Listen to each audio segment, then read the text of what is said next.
कुछ राज्यों द्वारा अपने राज्य के लोगों को इसका कोई लाभ नहीं दिया गया।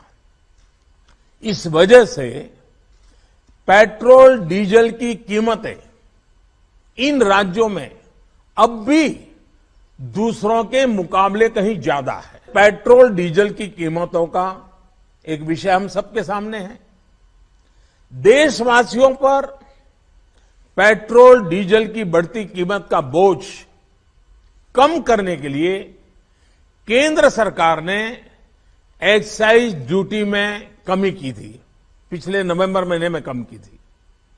केंद्र सरकार ने राज्यों से भी आग्रह किया था कि वो अपने यहां टैक्स कम करे और ये बेनिफिट नागरिकों को ट्रांसफर करे।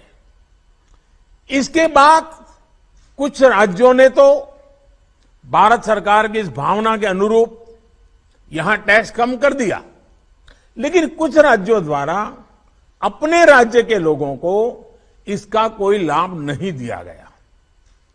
इस वजह से पेट्रोल डीजल की कीमतें इन राज्यों में अब भी दूसरों के मुकाबले कहीं ज्यादा है। ये एक तरह से इन राज्यों के लोगों के साथ अन्याय तो है ही, साथ ही पड़ोसी राज्यों को भी नुकसान पहुंचाता है। स्वाभाविक है कि जो राज्य टैक्स में कटौती करते हैं उन्हें राजस्व की हानि होती है। जैसे अगर कर्नाटका ने टैक्स में कटौती नहीं की होती तो उसे इन 6 महीनों में 5,000 करोड़ रुपए से ज्यादा का राजस्व मिलता। गुजरात ने भी टैक्स कम नहीं किया होता तो उसे भी 3,500-4 हजार करोड़ रुपए से ज्यादा का राजस्व और मिलता। लेकिन ऐसे कुछ राज्यों ने अपने नागरिकों की भलाई के लिए, अपने नागरिकों को तकलीफ न हो इसलिए अपने वेट में, टैक्स में कमी की, पॉजिटिव कदम उठाए।